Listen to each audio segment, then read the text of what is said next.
Assalamualaikum warahmatullahi wabarakatuh.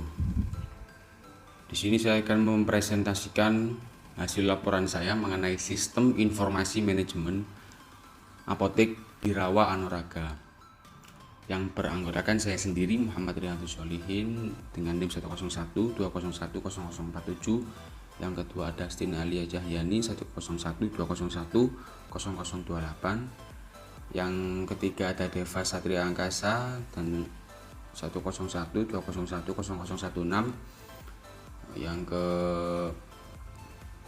keempat ada Wahyu Rahmat Hormain NIM 10120101076. Yang terakhir ada Muhammad Maulidin Awali dengan NIM 10120101040. Next slide. Selanjutnya adalah latar belakang apotek Birawa Anuraga. Apotek ini berpusat di Kota Gresik pada Jalan Usman Sadar nomor 78 Karangpo, Komuteran, Kecamatan Gresik, Kabupaten Gresik, Jawa Timur. Pada kunjungan kami mendapatkan informasi bahwa apotek Birawa Anuraga adalah bisnis keluarga di mana para pegawainya sebagian besar dari keluarga sendiri. Apotek Birawa Anuraga pusat toko obat yang sangat ramai dikunjungi.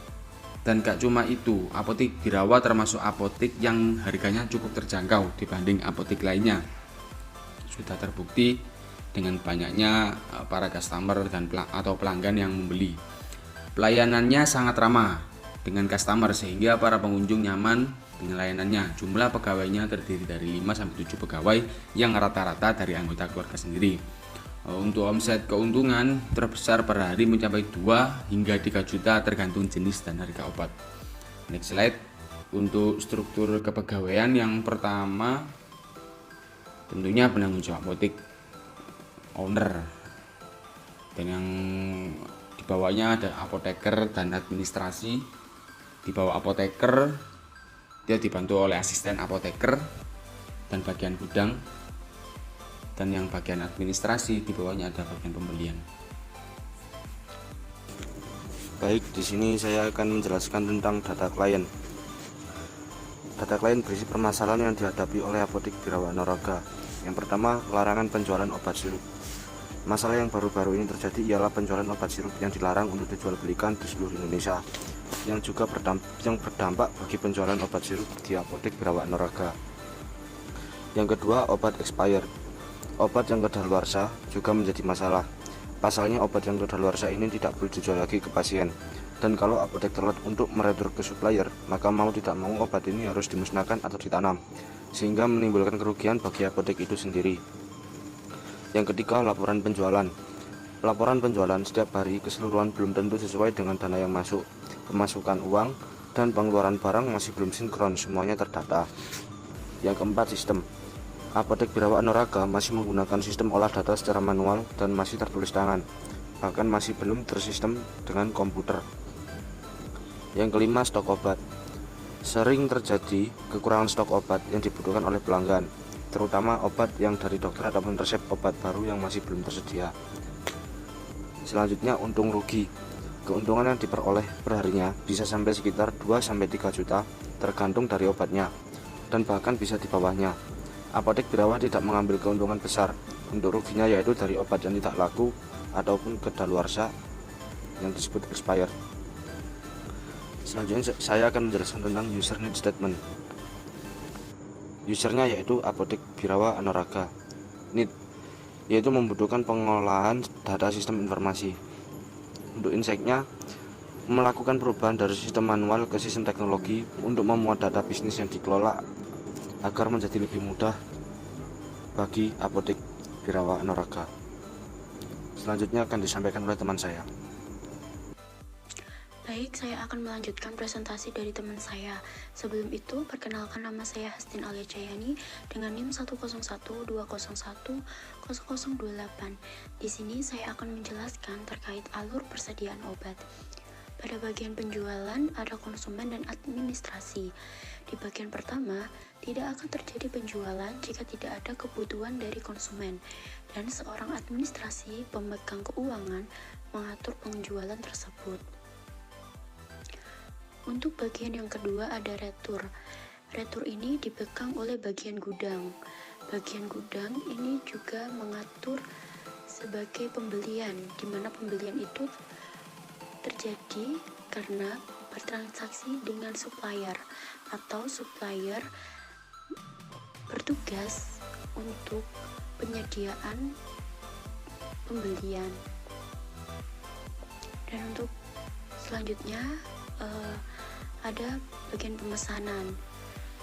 Bagian pemesanan ini juga dipegang oleh bagian gudang, di mana seorang bagian gudang ini akan memilah atau mendata suatu barang yang tersedia atau tidak tersedia.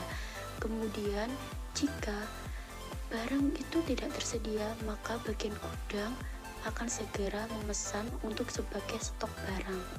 Kemudian selanjutnya pemesanan juga ini dipegang oleh seorang apoteker.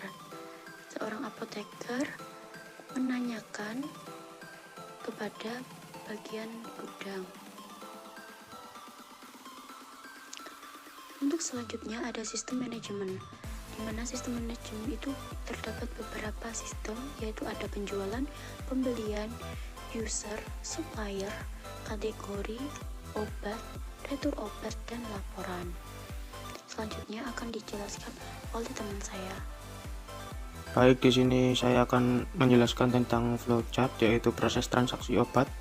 Pada awalnya pembeli datang menuju apotik, melakukan pendaftaran, dan menunggu panggilan. Setelahnya mendapatkan panggilan, lalu resep diberikan ke apoteker. Apoteker memiliki dua tanggapan, yaitu obat tidak ada dan ada. Apabila obat tidak ada, akan dikembalikan ke pembeli, lalu pembeli pulang. Apabila ada, resep akan diracik, lalu obat itu diberikan ke kasir. Kasir menerima obat yang sudah diracik dan memberikan nota, lalu menyerahkan nota ke pembeli. Pembeli melakukan transaksi pembayaran ke kasir. Kasir menerima pembayaran lalu memberikan obat ke pembeli. Selanjutnya pembeli akan pulang. Next, di sini tujuan bisnis dari solusi klien. Yang pertama, nama proses sistem, problemnya sistem manual. Harapan klien yaitu tersedianya sistem komputer. Solusi yang ditawarkan membuat sistem informasi dengan cara digital untuk mempermudah pekerjaan. Yang kedua, laporan. Problem yaitu laporan keuangan. Harapan klien, laporan yang tersistem rapi, keuangan masuk sesuai dengan pengeluaran, menginginkan data yang tersistem. Solusi yang ditawarkan membuat sistem digital untuk menyusun laporan keuangan. Yang ketiga, persediaan obat. Problemnya, keuangannya, kurangnya kesediaan obat, pengiriman obat yang telat, banyak resep obat kadaluarsa. Harapan klien, tersedianya stok obat yang tepat waktu, pengiriman ready sesuai keinginan. Solusi yang ditawarkan membentuk sistem untuk skala pengecekan barang sehingga barang tidak sampai kehabisan. Yang keempat, produksi obat. Problemnya, keterbatasan dalam produksi obat. Harapan klien membuat obat selalu tersedia. Solusi yang ditawarkan, sebelum stok habis akan diisikan lagi agar tidak terjadi kekosongan obat. Yang terakhir, jenis obat, yaitu problemnya obat herbal dan non-herbal. Harapan klien mengetahui kandungan obat, informasi yang jelas sesuai kebutuhan. Solusi yang ditawarkan, sistem informasi dibuat untuk membedakan mana obat herbal dan non-herbal, beserta kandungan obatnya. Selanjutnya akan dilanjutkan oleh teman saya. Baik, terima kasih. Sebelumnya perkenalkan, nama saya Muhammad Maulidin Awali dari Prodi Manajemen dengan NIM 101201040. Di sini saya akan menjelaskan mengenai tujuan tersebut. Untuk yang pertama, menguasai penggunaan obat di lingkungan sekitarnya. Pengawasan dalam penggunaan dan peredaran obat-obatan di masyarakat ialah fungsi dan manfaat adanya sebuah apotik di sekitar kawasan permukiman. Meskipun pengawasan itu bersifatnya tidak langsung, seorang pengelola apotik mempunyai kewajiban untuk mengetahui apakah obat-obatan digunakan secara wajar atau tidak.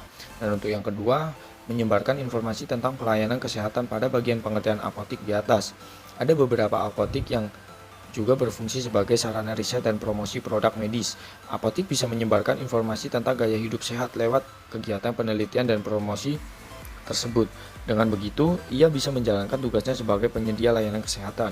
Dan untuk yang ketiga, memberikan obat tergantung kebutuhan pembelinya bagi apotik yang beroperasi di dekat rumah sakit ataupun klinik.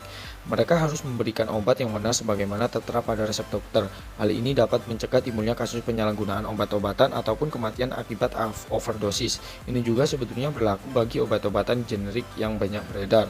Untuk yang keempat dan yang terakhir, dapat mengkaji resep obat yang mereka jualkan seperti apa yang bagian pengertian apotik di atas telah kita jelaskan. Apotik itu bukan hanya tempat untuk membeli obat saja. Seorang apoteker juga wajib melakukan pemeriksaan terhadap resep obat yang hendak mereka jual. Akan saya lanjutkan lagi untuk kebutuhan fungsional dan non-fungsionalnya. Jadi untuk kebutuhan fungsionalnya mengenai sistem pendataan obat, sistem laporan keuangan, sistem persediaan obat, dan sistem informasi harga obat. Dan untuk kebutuhan non-fungsionalnya, sistem internet, sistem lokasi tempat, sistem media sosial, dan sistem media promosi. Saya kembalikan lagi ke moderator. Terima kasih. Sekian presentasi dari kelompok kami. Bila ada salah kata saya mohon maaf. Saya pamit undur diri. Wassalamualaikum warahmatullahi wabarakatuh.